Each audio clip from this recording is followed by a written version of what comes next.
years of pent up anger and emotions left unprocessed and just a lot of stress Hmm. ended up resulting in anger for me. Yeah. So that was really my go-to emotion. And I just became an angry person. And Hmm. I really, like, again, now I can reflect back and I can see all the signs of it, but in the moment it was just kind of like, well, this is who I am now. This is just what life is. And I really, what I did is I acted out my anger. So I never got physical. But if I was in a terrible mood, you knew I was in a terrible mood. I Yeah. get so easily defensive. I would yell. I do the silent treatment. I would Hmm. cupboards shut, like I wanted people to know that I was upset. Hmm. Um, and it was just kind of like norm. It was just Hmm. a That's just part of how my I life. am. I'm Lori Aikman, and I'm a functional health practitioner helping busy working professional moms boost their energy, lose weight, and balance hormones naturally. All right, Kim, thank you so much for being on the podcast today. Why don't I obviously I gave your intro a little bit, but can you just quickly kind of give us your little spiel, who you are, what you do right now, and then we can kind of dive into a little more. Yeah, absolutely. Thank you so much for having me on today, Lori. I Mhm. really appreciate it. And I love having this kind of a conversation. So who am I? Well, I have It's a a huge corporate. question, right? Yeah, Who I'm like, am I? where do I start with that? There's so much I could share. So professionally, I have a corporate background, but I'm actually currently in the midst of a transition right now. I left Mhm. corporate just about 2 months ago, actually, and I'm now pursuing a new business venture going out on my own. So, Mhm. not to dive too deep into it, but I am going to be doing some podcast pitching to Mhm. support female business owners and, expanding their reach with their business. So I'm really excited about that. So that's what Yeah. I've got going on professionally in my world. Personally, I'm a mom to a Mhm. beautiful little girl. She is Yes. turning 4 this month, actually. Oh my Um, goodness. Yep, so very much in the toddler stage. I'm a wife. I have a loving husband. We live in Maine, and I'm a runner. I love running, and I just love being outside and being adventurous and spending time with my family. Yeah, yeah. Thank you. Thank you. Oh man, I'm like, my daughter is 8 months and I'm like, oh my gosh, it's gonna go by so fast. It already has gone by so fast as is. When is her birthday? The oh my God, I just have to think about that for a second. The 25th. Her birthday party is the 22nd, so I have that Okay. date like in my head, but no, it's that her birth date is the 25th. Yeah, yeah. Yeah. Oh, that'll be good. She's Yeah. having a rainbow dinosaur birthday. That is what she Rainbow dinosaur. All right. Hey, she Yes. knows what she wants. She sure does. Aw. Well, okay, and so we mentioned a little, so what you're doing right now, but then you also host a podcast, which is called the Redefining Anger podcast. So tell us a little bit about, because I think that kind of ties into your story, if I'm not mistaken, right? Of kind of Yes. what your story with that and feeling your feelings is kind of how you describe it and kind of leading up there's a psychological burnout, mental emotional burnout, and then things showing up in your body. So how did you where does that story begin? Yes. Big That story. that too is yes, that too is a pretty big story. So that story begins in 2019. And honestly, probably even before that, I can pinpoint a lot of stressors that happened prior to that. But really, my redefining anger stemmed in 2019 when my father passed away unexpectedly. So we lost him actually on January 1st. So it was Oh New Year's wow. Day. New Year's morning, I got the call from my mom. Yep, that he had passed quite unexpectedly, and it was also kind of traumatic, the way Mhm. that he left us. And I was pregnant with my daughter at that time, so she, Mhm. of course, her birthday's this month. So she was due in April, my first, and I'm an only child. So his first grandchild. Wow. So that was really kind of I would say, the defining moment that changed my life. And so in the midst of all of that, being an only child, my parents were self-employed. So my mom, now a widow, I really had to help her, get back on her feet. And of course, and I wanted to do that. Yeah. I wouldn't have had it any other way. But, being in my third trimester, about to give birth to my first child, it put quite a bit of stress on me at that point in time. And where my parents were self-employed too, in the traditional sense, my father really did it all, right? So he was like the mastermind of the businesses. He was the man in the office behind the scenes, so really a lot of that was helping her to see those businesses through the liquidation, the estate planning process, and really helping her get back on her feet just to live on her own, right? So right down to the basics. So there was a lot of that going on. In the midst of all of that, the company I was working for at that time was also in the process of being acquired. So and the transaction of the sale was literally going to be happening when I was on maternity leave. Wow. So there was a big question mark there of, am I going to have insurance coverage? Because for a while I didn't know if my position would be retained or not. So there was a lot of that, looking for another job just in case, because the uncertainty, and then also just like of the timing of the situation, and like, and as it would have it, literally the transaction of the sale happened while I was in the hospital. Wow. So it Oh ended my up working gosh. out, of course, but there was a lot of stress there. And then Oh my gosh, yes. I mean, a hospital bill without having insurance, and then if you like didn't, just coming from the medical world, if you had a job, obviously you wouldn't have I guess you would qualify for Medicaid, right? If you didn't have insurance and needed coverage for your child. Oh my gosh, yeah, that's stressful. Just think about that. I know, right? Just thinking about, and I was like, oh my God, I'm about to have a baby, and I don't know what's going to happen here. So that was, I can still actually, when I think of it, I can still feel it kind of in my body, like that, the way I felt in that moment. It was a lot to carry. Fortunately that it worked itself out, but that was still nonetheless a huge stress on me. And then my maternity leave, fortunately I ended up being successful in my breastfeeding journey with my daughter. But it was a rough start there, that she had some, what do you call them? The ties in the mouth. Oh, tongue tie? Tongue ties, yes. And, but of course it was like an insurance kind of thing where oh they referred me to a goodness. specialist until I tried like Yeah. everything. And so I spent my entire maternity leave working with a specialist every single week. I had to take my daughter to not a specialist, but to the pediatrician, to see like a nursing specialist there, to finally say, okay, we've tried everything. We can finally refer you to an actual specialist who can help you. So just the pain, was so much pain. My husband still to this day is like, I'm so surprised that you muscled through that. But I was just so determined. So there was a lot there. And then coming out of maternity leave, I started my new job with my new company. So you did change jobs in the interim. Wow. Yes, I did. Yeah, I went to my interview with them, and I was, like 9 months pregnant, and so there was no hiding that, right?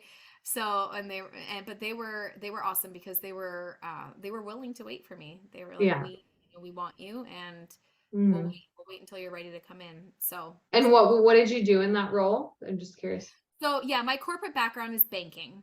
Okay. So I was in banking for, about 2 decades, worked in a multitude of different areas within that industry. And I left banking, like I said, about 2 months ago, in the compliance area. So, okay. So it was like the behind the scenes, really I kind of refer to it as the nerdy stuff. People are like, man, that stuff is boring. I'm like, yeah, I kind of liked it, but There, to each his own. yeah, to each his own. Yeah. So and I have a business degree, and so that Okay. was kind of like my forte. But yeah, and then really what happened there that first solid year was a lot of just like muscling through. I Mhm. don't think, now I can reflect back in hindsight and really look at that situation and realize that I did not allow myself the opportunity to grieve the passing of my Mm. father. Yeah. Um, in the moment, Mhm. I thought I was doing it. And really what I mean by that is I was just putting on that armor of strength, and I was like, okay, let's go. I got to do this, right? Got to help my mom. I have a baby here, got to breastfeed her. I have, a new job. Like it was just like, go, go, go, go, go. Yeah. And I didn't process any of the feelings that needed to be felt. And again, in Mhm. like putting myself back in that moment, I didn't realize I needed to do that. I just Mhm. didn't even it didn't even occur to me that I needed to grieve. I was just like, oh yeah, I'm grieving. It's fine. Mhm. Um, and then, well, and then to add a whole other layer to that, when I said at the beginning that the way he passed was kind of traumatic. I'm not going to, dive into the details there, but we ended up finding out something about his passing that ultimately resulted in us seeking out a settlement attorney because Oh, of the nature of wow. what happened. And Mhm. so I was also working with a settlement attorney for it took almost like 2 years before that really came to a conclusion. And what resulted from that was we couldn't really pursue it. There was Oh, there was gosh. no causation, so they couldn't really do anything with it. So it was Wow. kind of like earth shattering. Part Mhm. of me was like, oh, okay, at least that door's closed now. But at the same time, like it was like, another kind of like dig in the heart of like, Yeah. we can't do anything about this. Like we know Mhm. it sucks, like what happened is terrible, but we just can't do anything about it. So there was a lot of that too. So Wow. years of pent up anger and emotions left unprocessed and just a lot of stress Mhm. ended up resulting in anger for me. Yeah. So that was really my go-to emotion. And I just became an angry person. And Mhm. I really again, now I can reflect back and I can see all the signs of it, but in the moment it was just kind of like, well, this is who I am now. This is just what life is. And what I did is I acted out my anger. So I Mhm. never got physical. But if I was in a terrible mood, you knew I was in a terrible mood. I Yeah. get so easily defensive. I would yell. I do the silent treatment. I would Mhm. cupboards shut, like I wanted people to know that I was upset. Mhm. Um, and it was just kind of like norm. It was just, Mhm. became That's just part of how my, I am. Yeah. yeah. Mhm. And as they say, you end up taking a lot of those types of emotions out on your loved ones because that's where you feel the safest. And so my husband ended up getting the brunt of that. Mhm. It ultimately resulted in some turmoil in our marriage. Mhm. um that came to fruition at the end of 2021, so we're talking like 2+ years of Mhm. a lot of that going on. And then when that finally came to fruition, that was kind of like a wake up call for me. That was when I was like, yeah, I there is something wrong here and I can't keep going like this. Mhm. um, and that was when I finally decided to seek some help.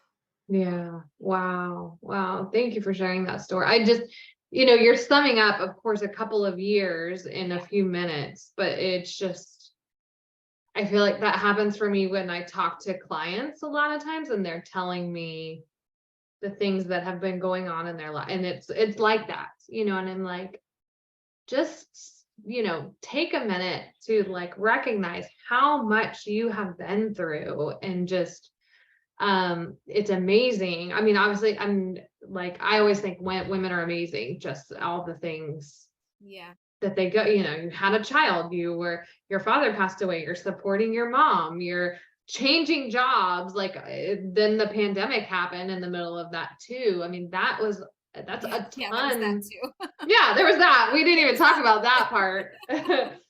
But how much that is outside of like that's an external stressor, like not a normal everyday occurrence.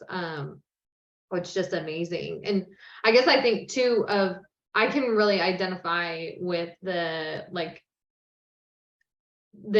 rather get angry than get sad. I think there's like a protective thing around being angry of, I'm not going to let myself get hurt. I'm not going to let myself get vulnerable. So I'm just going to be angry. And I think a lot of people probably can relate to that and maybe not even realize that it is that's what's, would you say that's the same for you of like, because you were saying not really processing those feelings and just getting angry instead? Yes. And that's exactly what it is. And you just hit the nail on the head too, because feeling anything other than anger is vulnerable. Yeah. And really allowing yourself to feel that sadness and whatever else is in there, shame, guilt, any of that, it's vulnerable. And so anger is such an easy go-to emotion. And really what it is, anger is that secondary emotion. So like your primary emotions is everything else that's like underneath that. So your anger serves as like a protection, because it feels safe. It feels safe. It really feels like that protector, right? Like, kind of like a shield, like it's going to guard you from like feeling what you need to feel, because feeling anything else is vulnerable. But not feeling those things is really, not processing the feelings that you need to process. It just builds up. It keeps building up. And kind of like the way I look at it, and I actually just referenced this the other day too, when you keep stuffing it down, and the anger just builds up, well, at some point it's going to reach its capacity, and it's going to have no other way but to like come out, right? So like I think of like, like the cartoon character where, they turn like really, really, really red, and then they have like the steam coming out from their head.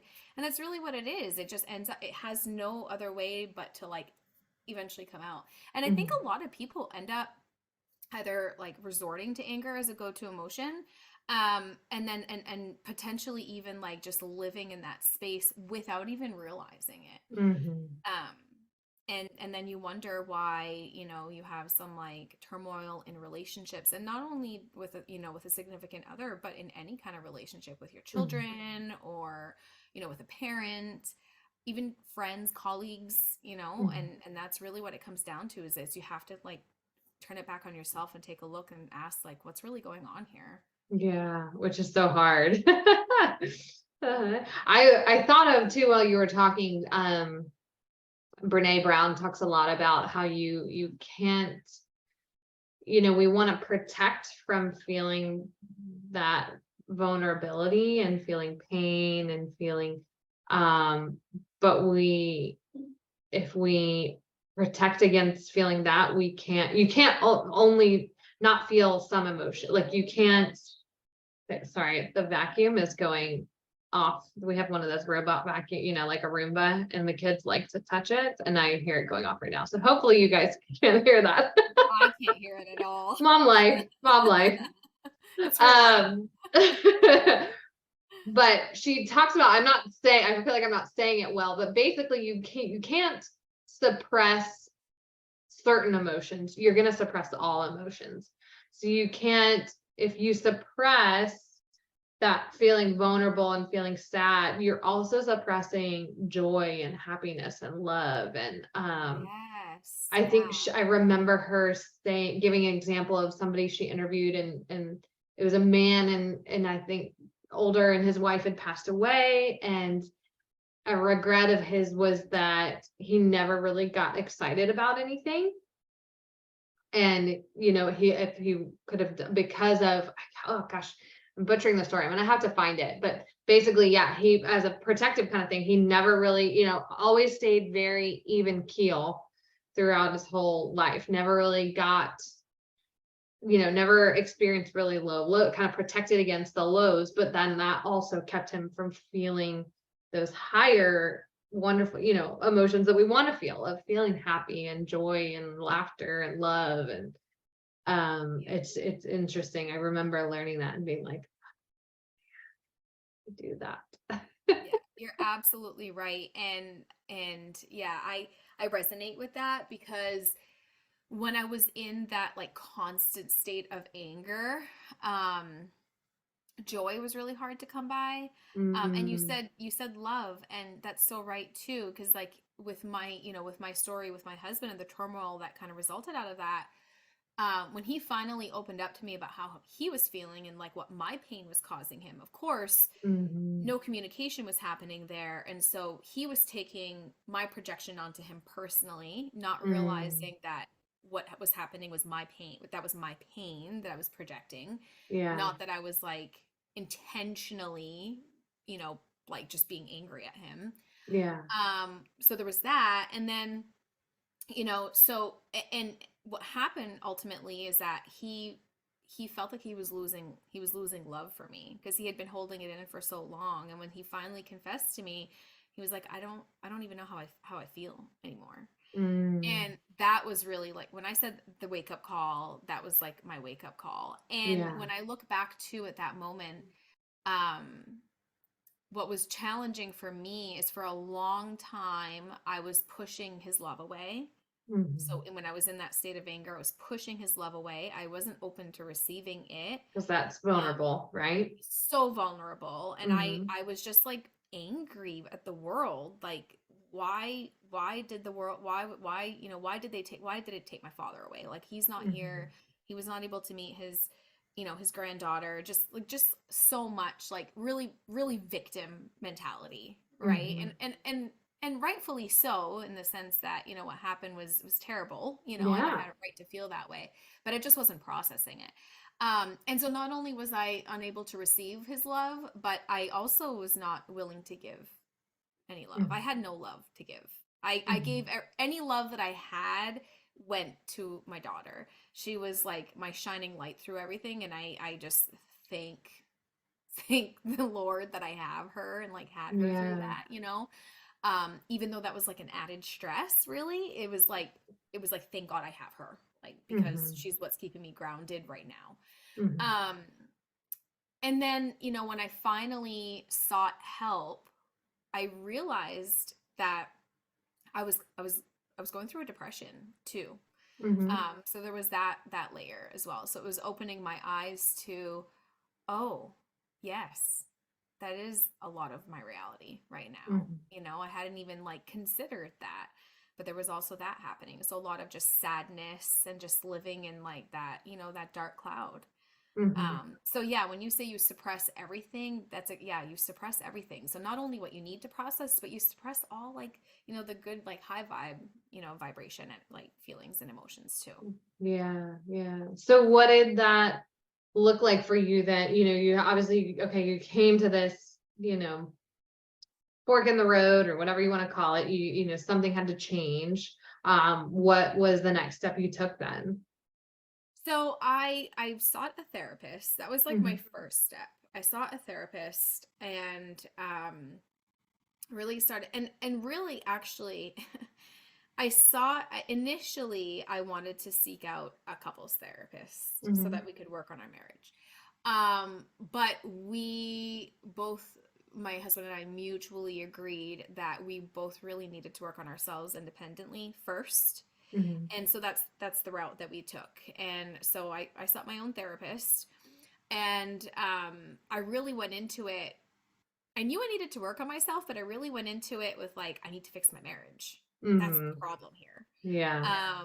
But then, you start peeling back the layers of the onion, and then that's when you start really like looking at everything. And it's like, oh, I mean, it wasn't like until like a month or two into that therapy where I realized that I was going through a depression in that moment. I was Mm. in that when we talk about vulnerable, I, still remember sitting in that session to this day, like, oh, Mhm. like, yeah, that's what's happening here. Mhm. Um, so What yeah, was so that realization? What helped you to see that you she were well she helped me to see Mhm. that. Yeah. And because still in that moment I think I was like there was a lot of denial there, and I was Mhm. really kind of like still projecting, right? So like, oh well, my husband is going through this, and Mm.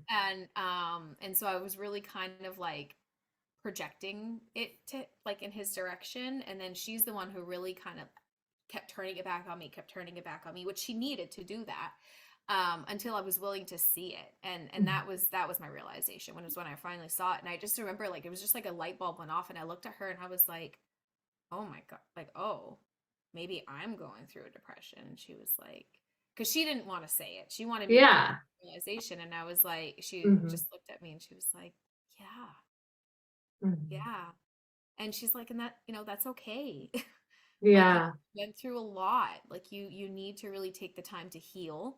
And so, so that was kind of like another wake up call for me. That was when I was really like, okay, I have a lot that I need to work on here. And so I was in therapy for a few months before I decided to also take the route of, seeking out a life coach, which is how I met you in the community that, that we're both a part of. Yeah. So I did those two simultaneously for a while, and I only just recently stopped seeing my therapist. But I'm still very much working on myself, and but to see the growth that I've overcome in that time. So this was like at the end of 2021, so over like a year and a half now. Tremendous growth, a lot of healing, a lot of self-realization. And just to put on the record, my husband and I are in a much better place now. There you go. Yeah. So, but I know there's more to this, so I don't know if you want me to dive into. I was gonna say, so that was my next question was then, okay, so we talked a lot about, what was going on mentally and emotionally, and just that scenario, but then things kind of started showing up in your body too. What did that look like for you? Yeah. So, prior to having my daughter, I had, and I'm just kind of like going to paint the picture a little bit here, but prior to having my daughter, I had been off of birth control for years. So my body was not on any kind of birth control for years. And then, I feel like this is kind of like norm, and I'm using quotes here, but like, I was like still pregnant at the end of my term, and they were, okay, have you considered, what birth control you're going on? And I was like, well, do I really need to go on, and so heavily encouraged. Yes. Because, you're so fertile after you have a baby, and they don't want you, getting knocked up again. And so, so like 6 weeks after having her, I had an IUD put in. And so add that, the suppressing of not only are the hormones all like, all over the place postpartum. So you can talk about that. All over the place from like the pregnancy, having the baby, breastfeeding, all of that. But let's just throw birth control in the mix too while we're at it. So I had my IUD for about 3 years, and then I had it removed. It was a 5-year like, term IUD, but I had it removed after 3 because my husband and I really have an interest in growing our family. So I had this removed last June. So almost a year ago now. And within the first month, I started immediately noticing symptoms in my body that just seemed completely off. So it first started presenting itself in the form of mood swings.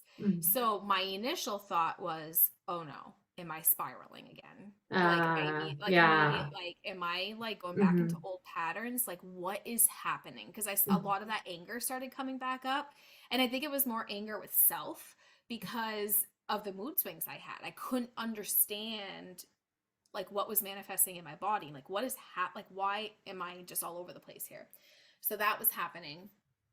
And then extreme exhaustion, just like extreme fatigue day to day, could not get through. And even still to this day, I still struggle with this, but couldn't get through a day without taking a nap in the afternoon. Just really, really like just so tired, draining, completely depleted. And then diarrhea. A lot of that. So that was like a change in my body. That was new. Yeah, not your norm. Yeah, that was new. And then just unexplained weight gain. The scale started creeping up. Mhm. And I take great pride in my nutrition, Yeah. um, my diet and exercise. I've been on my own fitness journey for over a decade. So like I know my body well from that perspective. I know what to feed my body, all of that. So the weight gain was completely unexplained, completely out of the Mhm. blue. And I just was like, what is happening right now? And the Yeah. scale just kept creeping up. And it was like over the course of like 3, 4 months that it just kept going up, kept going up, kept going up. And I was like, oh my God, and just like even now I'm plateaued now at where I put on like 10 pounds. Mhm. And it's plateaued fortunately, but I said it to you too, like I kind of look at my body and I don't like really recognize it, because it's just like it's Yeah. like it's just not me. And I'm like, Yeah. what is that? So that it was a lot of those like physical symptoms that really happened in my body. And so I did go see my OBGYN, and I was like, Mhm. okay, can we, because at that point I had started kind of educating myself. I started reading and really realizing that, oh, these are probably symptoms of like a potential hormonal imbalance, Mhm. that could result from like, birth control. And so I was really interested in having some like a blood panel done. And so that's when I went to see my OB, and I was like, okay, let's talk about this. Um, and as it would have it, I really was kind of dismissed. Mhm. They humored me.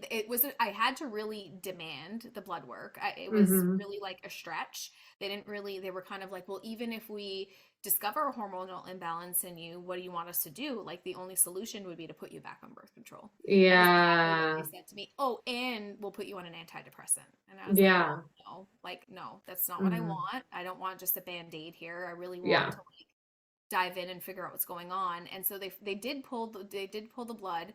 Um, but like you and I discussed, it came back normal. And I'm using, Normal. Air quote quotes. unquote air Yeah. quotes here, within the normal range. So really I just kind of felt like, am I crazy? Like, what Mhm. is like, is what I'm feeling and what I'm going through like Mhm. just a part of aging? Yeah. What is Mm. this? Oh, and then on top of that, we have not been able to get pregnant. So I Mhm. really suspected that I was having some fertility issues as well, Yeah.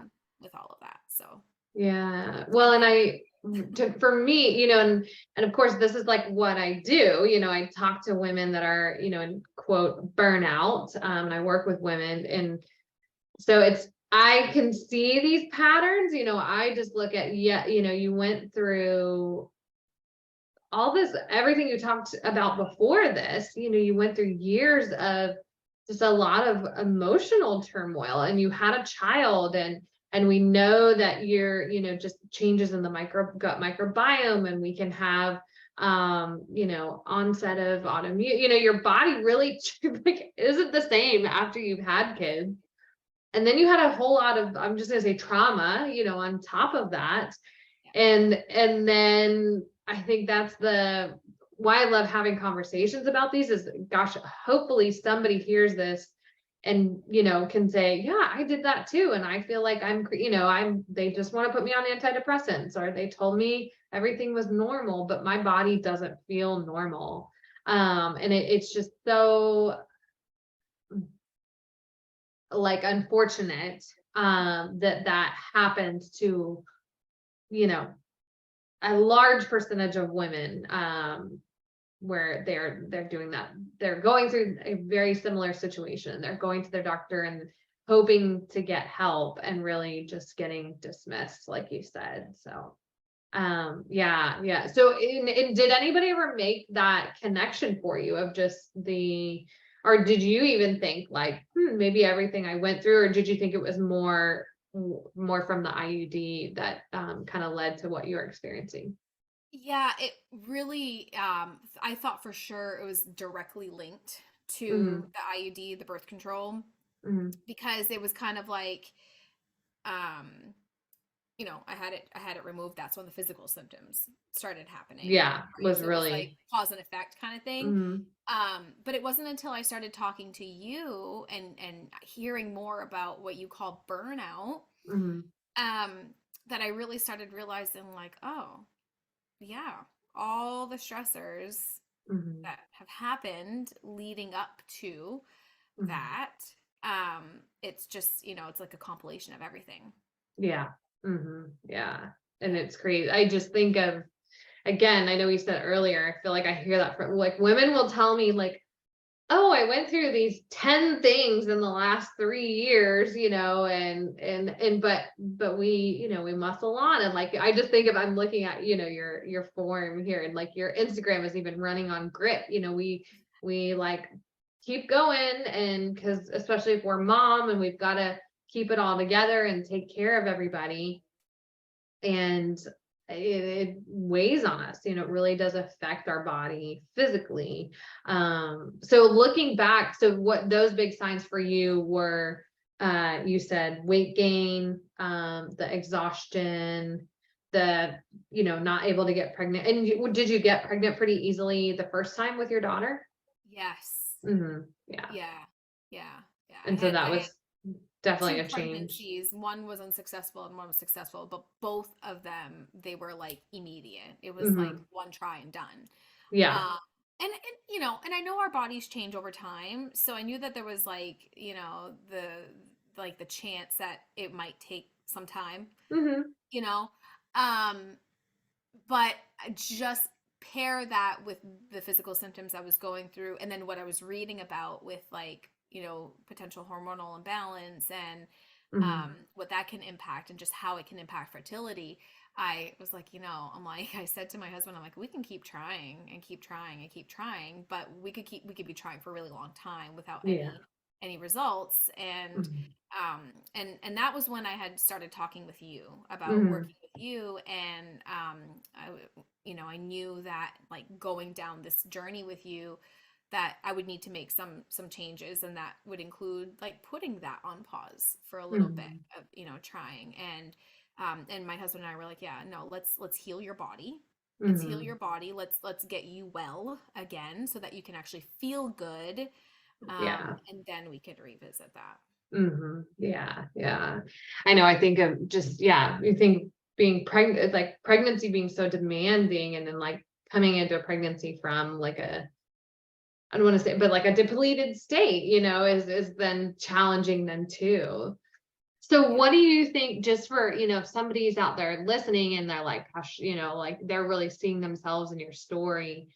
Um, what do you think? I love that you sought out answers, even though you felt dismissed by your doctor. You were like, no, I'm gonna keep, you mentioned like educating yourself. Like what would, I guess, if somebody were in your similar circumstance, what advice would you have, for them, of like things that they should be doing or looking for?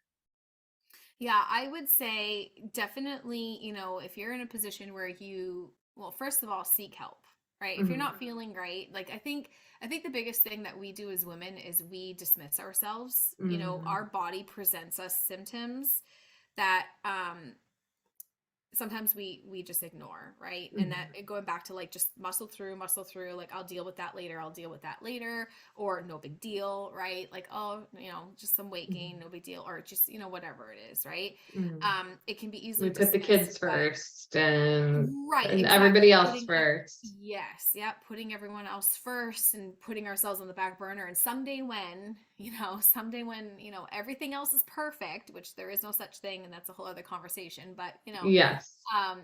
we try to just kind of like wait until that perfect time, and there is no perfect time.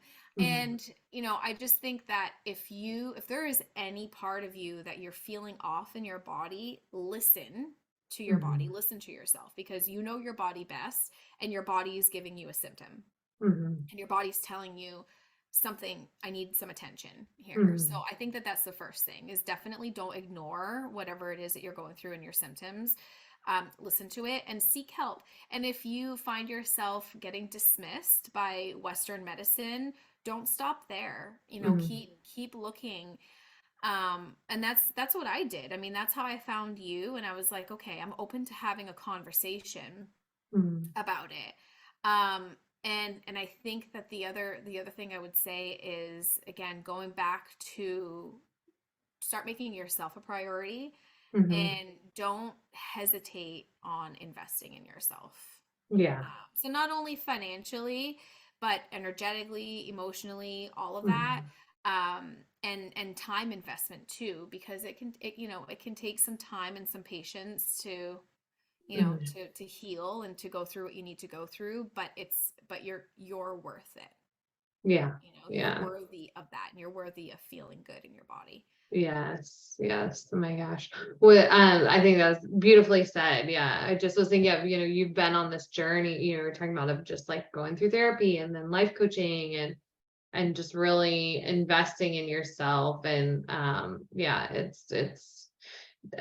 love, I feel like I'm always on a personal development journey. I feel like I remember like a motivational speaker coming to our school in like grade school. And I feel like I've forever been like, let me read this book and let me do this differently. But yeah, I, I don't know. I just love it, I guess. I don't know where I was going with that one. But okay, so tell us a little bit about your podcast, and then tell us where we can connect with you, and just a little bit about how about like your shift now of just going from working in corporate to now going out on your own and working for yourself, because I think a lot of the women that listen, are either high achieving women that are in a corporate setting or are entrepreneurs as well. So Yeah. Okay.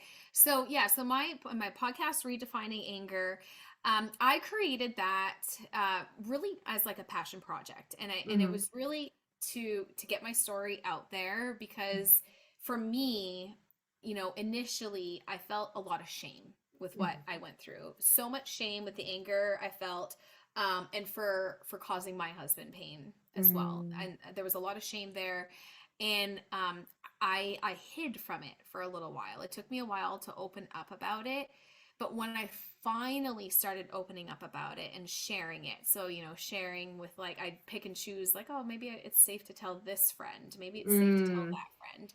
But as I started doing that, I noticed that people were, people who really loved me didn't stop loving me. Like Yeah. they were incredibly supportive, and accepting of me and my story and everything I was going through. And so that was eye opening to me, because I think that was one of the things I feared, was like being judged, Mhm. and what people would think. And so the more I opened up, the more I started healing. And Mhm. that was like a telltale sign for me. It was like, okay, I need to share more of this. And then the Mhm. more I shared, the more people started coming up to me and just sharing how inspirational I was, and like just an Mm. impact that my story was making on them. So hence the reason why I birthed my podcast, really just to Yeah. get my story out there, and to share my journey, really, because I'm still very much in that growth journey, and growth never really ends, right? So just Exactly, right? sharing along the process, along as I go, again, just to provide inspiration to others.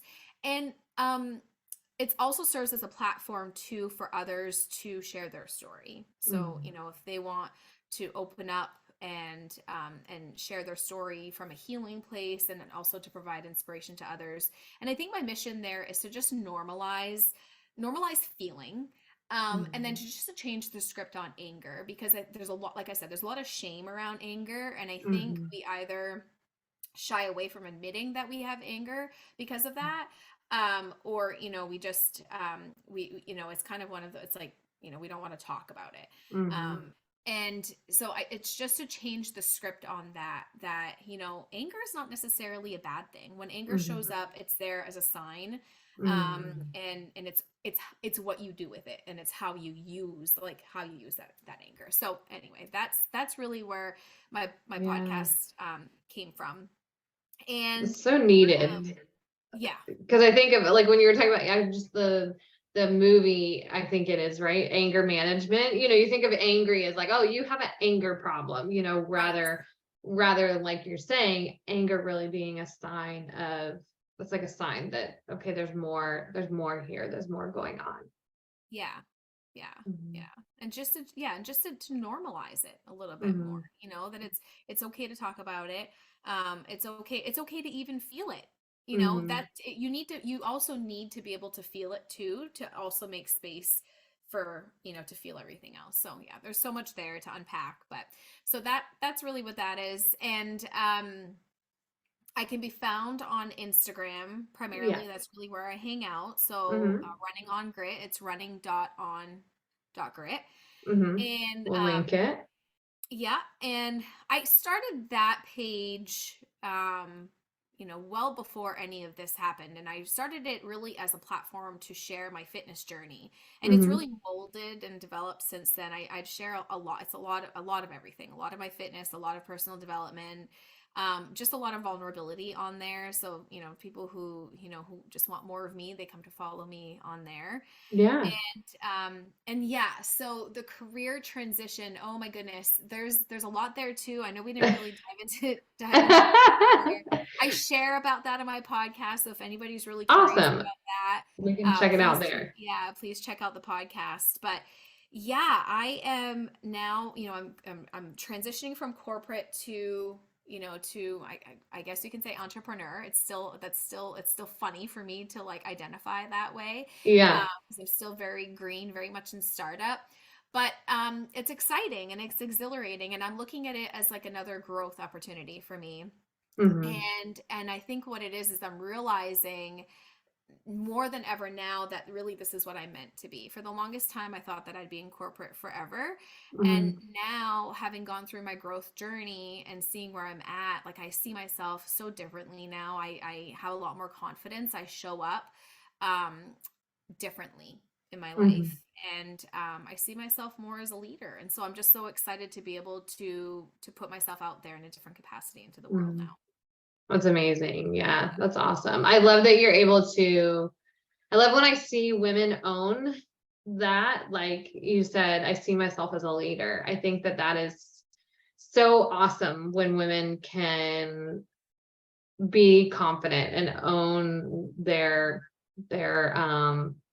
own their value, own what's great about them. Cause I think there's so much of like, oh, we go like, oh, no, no, not me. I, like, oh, just, it's like if somebody compliments us on an outfit, we're like, oh, I got it on sale and it's old and no big deal, Yes. versus Yeah. like, yeah, I'm kind of badass. I kind of do this thing and it's awesome. So yeah, I love that you just own that right there. So, Yeah. and And and totally I think just speaks to the personal development and all the work that you've done. yes, exactly. That's what I was gonna say. I mean, the Kim a year ago before I started, yeah, I'm just a completely different person now. And I always aspired to be that woman with this kind of confidence. And for me to Mhm. be here now, and I still have my days. I'm human, right? I still have Yeah. my days, my insecurities, but to be where I am now, it's man, I inspire myself. It's like, Yeah. wow, it's pretty incredible. Yeah, I think it's pretty incredible. And I just think that, we all have it in us. We Yeah. all have it in us. We just need to go after it. That's awesome. That's Yeah. awesome. Well, thank you so much for sharing our story or your story with us. Excuse me, Yes. sharing our story. And yes, go follow Kim, go check out her podcast. We will link it in the show notes. And yeah, thank you so much for being here with us today. Absolutely. Thank you for having me. It was a pleasure.